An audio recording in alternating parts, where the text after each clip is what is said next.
وعلی آلک واصحابک یا نور اللہ۔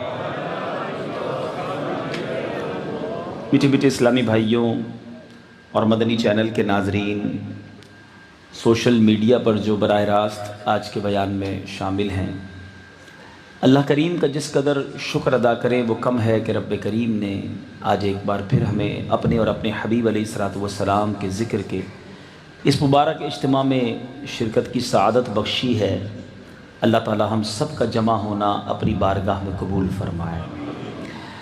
نبی پاک علیہ الصلوۃ والسلام فرماتے ہیں انما الاعمال بالنیات، اعمال کا دار و مدار نیتوں پر ہے، اور مومن کی نیت جو ہے، نیت المؤمن خیر من عملی، مومن کی نیت اس کے عمل سے بہتر ہوتی ہے۔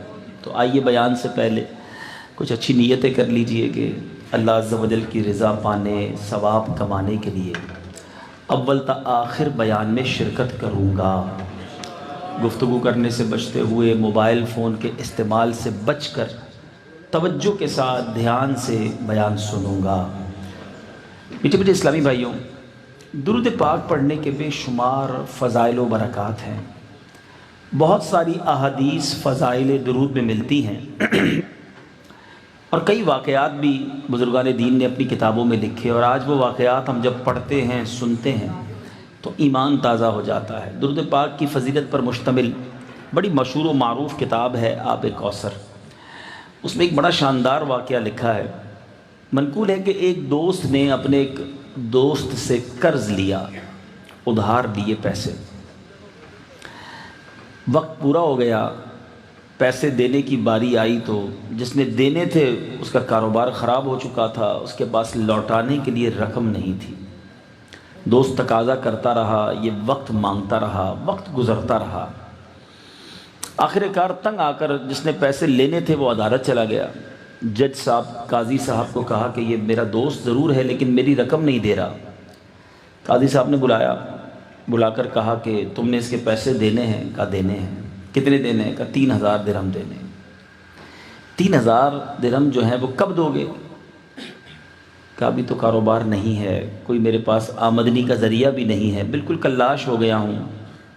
جج نے کہا دینے تو پڑیں گے نا، 1 مہینے کا وقت ہے، within 30 days پیسے دے دو، ورنہ پھر قید میں جانا ہوگا، مقدمے کا فیصلہ سنا دیا جائے گا۔ 30 دن کا وقت مل گیا۔ غریب آدمی تھا، کمائی کا کوئی ذریعہ تھا نہیں، پیسے کدھر سے لوٹاؤں یہ سوچتا ہوا عدالت سے باہر نکلا۔ بزرگان دین فرماتے ہیں کہ ہو سکتا ہے اس شخص نے یہ حدیث سن رکھی ہو کہ نبی پاک علیہ الصلوۃ والسلام فرماتے ہیں جو شخص کسی مشکل میں ہو، پریشانی میں ہو، اس کو چاہیے کہ مجھ پر کثرت سے درود پڑھے کہ درود جو ہے پریشانیوں کو لے جاتا ہے۔ اس عاشق رسول نے روزانہ صبح سے لے کر شام تک درود پڑھنا شروع کر دیا، کہ اور تو کوئی ذریعہ ہے نہیں، درود ہی پڑھتا ہوں۔ 27 دن گزر گئے، روزانہ صبح سے شام تک درود پڑھتا رہا۔ آخری ڈیٹ قریب آ رہی تھی، مگر جب 28ویں رات آئی، 27واں دن گزرا، 28ویں رات آئی، خواب میں اسے ایک آواز آئی کہ تم گھبراؤ نہیں، تمہارا قرض ادا کر دیا جائے گا، علی بن عیسیٰ وزیر کے پاس جاؤ۔ صبح اٹھنے کے بعد حیران تھا کہ آواز تو آئی ہے مگر کیسے جاؤں علی بن عیسیٰ کے پاس۔ وہ دن بھی درود پاک پڑھنے میں گزر گیا۔ 29ویں رات آ گئی، رات آنکھیں بند ہوئیں، قسمت جاگ گئی۔ کونین کے والی صلی اللہ تعالی علیہ وسلم کی زیارت ہوئی، اور آقا علیہ الصلوۃ والسلام نے فرمایا گھبراؤ نہیں، علی بن عیسیٰ وزیر کے پاس جاؤ، وہ تمہارا قرض ادا کر دے گا، اس کو کہو میرا قرض ادا کر دو۔ آنکھ کھلی، بڑا خوش۔ غلام خوش نہیں ہوگا تو کیا ہوگا، آقا کا دیدار جو ہو گیا تھا۔ مگر پھر سوچنے لگا کہ میں نبی پاک علیہ الصلوۃ والسلام نے فرما تو دیا ہے، مگر اگر علی بن عیسیٰ وزیر نے کوئی نشانی مانگی، کوئی پروف مانگا تو میں کیا جواب دوں گا؟ پیارے آقا علیہ الصلوۃ والسلام نے خواب میں فرمایا یہ کہہ تو دوں گا اس کو، مگر اگر اس نے کوئی نشانی مانگی کہ بھئی تمہارے پاس کیا دلیل ہے تمہیں نبی پاک نے بھیجا ہے، تو میں کیا کروں گا؟ آخری دن وہ بھی درود پڑھتے میں گزرا اور کنفیوژن میں بھی گزرا۔ اب آنکھیں بند ہوئیں، رات سویا، پیارے آقا پھر خواب میں تشریف لائے۔ پیارے آقا نے فرمایا جاؤ علی بن عیسیٰ وزیر کے پاس، اس سے کہو کہ تمہارا قرض ادا کر دے۔ کہا حضور چلا تو جاؤں گا، اگر اس نے کوئی نشانی مانگی تو کیا نشانی دوں گا؟ آقا نے فرمایا علی بن عیسیٰ سے کہنا کہ تم روزانہ فجر کے بعد 5000 مرتبہ درود پاک پڑھتے ہو، یہ راز فقط تمہیں پتہ ہے اور رب جانتا ہے، اور جب تک درود پورے نہیں ہوتے تم کسی سے بات نہیں کرتے۔ اب جب آنکھ کھلی تو بہت مطمئن کہ نبی پاک نے پروف بھی دے دیا، نشانی بھی دے دی ہے۔ اب یہ صبح ہوئی تو خوش خوش، اور یہ وہی دن ہے مدنی چینل کے ناظرین، یہاں موجود اسلامی بھائیوں، کہ اس دن عدالت میں بھی جانا ہے، لاسٹ ڈے ہے۔ صبح پہنچ گیا علی بن عیسیٰ وزیر کے پاس، وہ مصروف تھا اپنے کام میں، کہ جاؤ علی بن عیسیٰ سے کہو کہ میں پیغام لایا ہوں۔ خادم نے پوچھا کس کا پیغام لایا؟ کہ ان سے کہیے کہ میں نبی پاک علیہ السلام کا پیغام لایا ہوں۔ وزیر نے اپنے پاس بلایا، کہ فرمائیے کیسے آنا ہوا؟ کہ حضور میں مقروض ہوں، 3000 درہم دینے ہیں، پیسے نہیں ہیں، آج آخری دن ہے، اور مجھے نبی پاک علیہ السلام نے آپ کے پاس بھیجا ہے کہ آپ میرا قرض ادا کریں گے۔ کہ اچھا آپ آئے ہیں، کوئی دلیل ہے آپ کے پاس، کوئی نشانی کہ آپ کو نبی پاک نے بھیجا ہے؟ کہاں خالی ہاتھ نہیں آیا، میں نشانی بھی لے کر آیا ہوں، میں پروف بھی لے کر آیا ہوں۔ آقا علیہ السلام نے ہی مجھے بتایا ہے کہ آپ روزانہ نبی پاک صلی اللہ تعالیٰ علیہ وسلم پر 5000 بار درود پڑھتے ہیں، اور یہ راز فقط آپ جانتے ہیں، آپ کا رب جانتا ہے، اور آپ کا یہ بھی معمول ہے کہ جب تک درود پورے نہیں ہوتے آپ کسی سے بات نہیں کرتے۔ آپ ذرا غور کیجئے مدنی چینل کے ناظرین، یہاں موجود اسلامی بھائیوں، کہ اس وزیر کی عشق کا عالم کیا ہوگا، وہ کیسا عاشق رسول ہوگا جو روزانہ صبح 5000 بار درود پاک پڑھتا ہے۔ اس نے نعرہ لگایا مرحبا یا رسول اللہ، اس کی تو عید ہو گئی نا، اس کے درود قبول ہو گئے۔ اس نے کہا سبحان اللہ، میرے آقا نے میرے درود قبول کر لیے۔ کہا ابھی بیٹھیں آپ۔ اپنے گھر گیا، اپنے حجرے سے واپس آیا، 3000 نہیں 9000 درہم لے کر آیا۔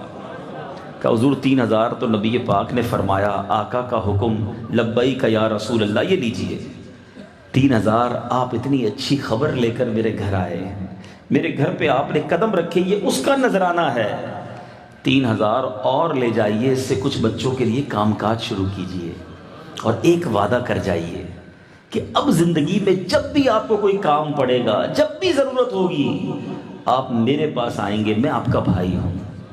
دیوانہ خوش خوش جھومتا ہوا عدالت میں پہنچ گیا۔ Everybody over there expecting, وہاں ہر بندہ سوچ رہا تھا کہ اس نے آ کر یہی کہنا ہے پیسے نہیں ہیں اور گرفتاری دے دینی ہے، کیونکہ خود ہی بتا کر گیا تھا کاروبار نہیں ہے، تو وہاں لوگ جمع ضرور تھے، مگر ان کو ایکسپیکٹیشن یہی تھی، توقع یہی تھی کہ بندے نے آ کر کہہ دینا ہے پیسے نہیں ہیں۔ دیوانہ عدالت میں گیا، جاتے ہی جج صاحب کے ہاتھ میں 3000 دینار رکھ دیے، درہم تھے یا دینار تھے، I'm not exactly مس کر رہا ہوں، بہرحال 3000 دینار اس نے دیے جج صاحب کو، اور کہا کہ حضور یہ میرا قرضہ واپس۔ جج نے کہا پہلے یہ بتاؤ لائے کدھر سے ہو؟